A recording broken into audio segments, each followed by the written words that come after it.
니케아 신경으로 우리가 믿고 있는 것을 함께 고백하겠습니다. 우리는 전능자이시며 하늘과 땅, 곧 보이는 것과 보이지 않는 모든 것의 창조주이신 유일하신 하나님 아버지를 믿습니다. 또한 유일하신 주이시며 하나님의 아들이신 독생자 예수 그리스도를 믿습니다.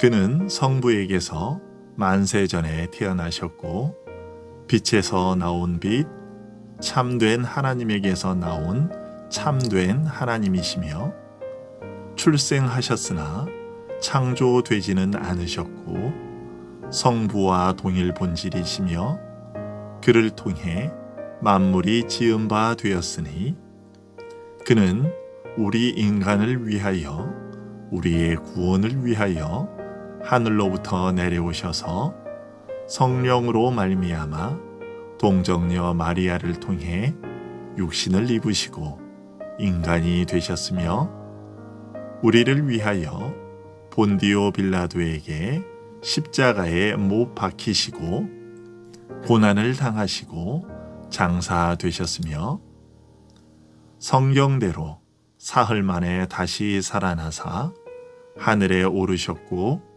성부의 우편에 앉아 계시다가 산자와 죽은 자를 심판하러 영광 중에 다시 오시리니 그의 나라는 무궁할 것입니다. 또한 주이시며 생명을 주시는 분이신 성령을 믿으오니 성부와 성자에게서 나오신 자로 성부, 성자와 함께 경배와 영광을 받으실 분이며 선지자들을 통해 말씀하신 분이십니다. 또한 우리는 유일하고 거룩하고 보편적이고 사도적인 교회를 믿으며 죄 사함을 위한 한 번의 세례를 인정하며 죽은 자들의 부활과 장차 올 영원한 생명을 대망합니다. 아멘. 오늘은 신명기 4장 37절부터 40절까지의 말씀을 우리가 함께 공부해 보도록 하겠습니다. 신명기 4장 37절부터 40절까지의 말씀을 제가 먼저 읽어드리겠습니다. 여호와께서 내 조상들을 사랑하신 고로 그 후손인 너희를 택하시고 큰 권능으로 친히 인도하여 애굽에서 나오게 하시며 너보다 강대한 여러 민족을 내 앞에서 쫓아내고 너를 그들의 땅으로 인도하여 들여서 그것을 내게 기업으로 주려 하심이 오늘과 같으니라. 그런즉 너는 오늘 위로 하늘에나 아래로 땅에 오직 여호와는 하나님이시요 다른 신이 없는 줄 알아 명심하고 오늘 내가 내게 명령하는 여호와의 규례와 명령을 지키라. 너와 내 후손이 복을 받아 내 하나님 여호와께서 내게 주시는 땅에서 한없이 오래 살리라. 아멘. 여러분, 학업 성적이 좋은 학생들의 공통점이 무엇인지 혹시 아시나요? 머리가 좋다, 성실하다, 꾸준하다, 노력한다. 그렇습니다. 그리고 이런 공통점 외에 또 한 가지가 있습니다. 수능 시험에서 수석을 차지한 학생들에게 어떻게 공부해서 이렇게 좋은 성적을 거뒀습니까? 라고 물으면 교과서 위주로 공부했습니다. 또는 교과서의 내용을 충실히 이해하려고 노력했습니다. 라는 대답이 거의 공통적입니다. 그러면 교과서 위주로 공부했다는 말은 무슨 뜻일까요? 기본에 충실했다 또는 중심 내용이 무엇인지 정확히 파악을 하려고 노력했다라는 의미입니다. 학업 성적이 좋은 학생들 대부분이 이런 공통점을 가지고 있습니다. 이런 원리는 하나님을 믿는 신앙생활에 있어서도 마찬가지입니다. 믿음 생활도 그 원리와 기본 개념이 충실해야만 좋은 신앙을 유지할 수 있습니다. 꾸준하고 성실하게 예배에 참석하는 것도 중요하지만 믿음의 기본 개념과 원리를 정확히 이해하고 있어야만 바른 믿음 생활을 할 수 있는 것입니다. 구약의 이스라엘 백성들은 기원전 722년과 586년에 아시리아 제국과 바벨론 제국에 의해 멸망당했습니다. 그들이 멸망당한 이유는 하나님과의 관계에 문제가 있었기 때문이었습니다. 그들은 하나님께서 명령을 주실 때에 무슨 의도로 그런 명령을 주셨는지 올바로 파악하지 못했던 것이죠. 예를 들어 하나님께서 제사를 드리는 순서와 방법에 대해 알려주셨는데 구약의 이스라엘 백성들은 그 순서와 방법만 지키면 하나님의 명령을 잘 지키고 하나님을 잘 섬기는 것이라고 생각했습니다. 하지만 그렇지 않았습니다. 하나님께서 주신 제사에 관한 법은 예수님이 우리의 죄를 대신해서 죽으실 일을 미리 알려주고 그런 사랑을 받은 우리들이 하나님과 사람들을 더욱 사랑하도록 하기 위해 주신 것이었습니다. 하지만 구약 이스라엘 백성들은 제사의 형식에만 신경을 쓰면서 자신들은 하나님을 잘 섬기고 있다고 여겼습니다. 또 하나의 예를 들자면 살인하지 말라는 하나님의 명령에 대해서도 그렇게 이해했습니다. 구약의 이스라엘 백성들은 실제로 사람을 죽이지만 않으면 하나님의 그 명령을 잘 지키는 것이라고 생각했습니다. 하지만 하나님께서는 마음속으로라도 절대로 다른 사람에 대해 악한 생각을 가져서는 안 되며 비록 다른 사람이 나에게 잘못했다 하더라도 그 사람과 원수된 관계로 있지 말고 그 사람에게 용서를 베풀고 그와 화목하게 지내라는 의도로 살인하지 말라는 명령을 하신 것이었습니다. 이처럼 이스라엘 사람들은 하나님의 말씀의 진짜 뜻을 올바로 이해하지 못해서 예수님을 십자가에 못 박아버리는 끔찍한 죄를 저지르게 됩니다.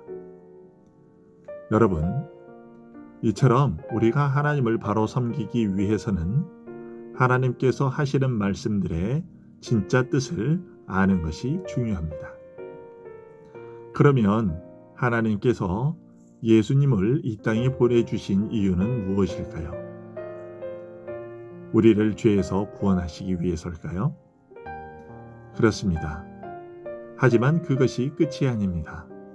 한 가지가 더 있습니다.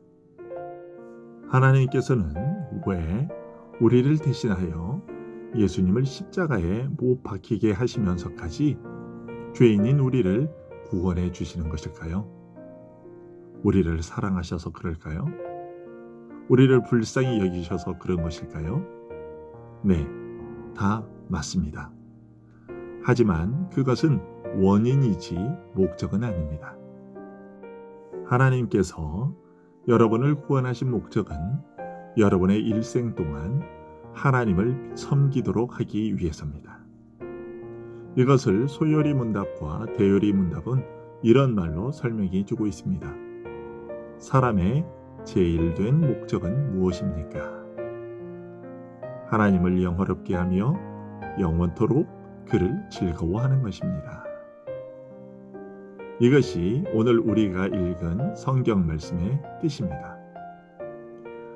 모세는 37절과 38절에서 하나님께서 너희들을 택하셔서 애굽에서 건져내시고 너희들을 해치려는 자들의 공격에서 너희를 보호하고 그들을 쫓아내시고 가나안 땅을 너희들의 소유로 주실 것이라고 말합니다. 그런데 대체 무슨 이유로 하나님께서 이스라엘에게 이처럼 넘치는 은혜를 베푸시는 것일까요? 39절과 40절에서 모세는 이렇게 알려주고 있습니다. 그런즉 너는 오늘 위로 하늘에나 아래로 땅에 오직 여호와는 하나님이시요 다른 신이 없는 줄을 알아 명심하고 오늘 내가 네게 명령하는 여호와의 규례와 명령을 지키라. 즉 하나님만을 섬기도록 하기 위해서라는 것입니다.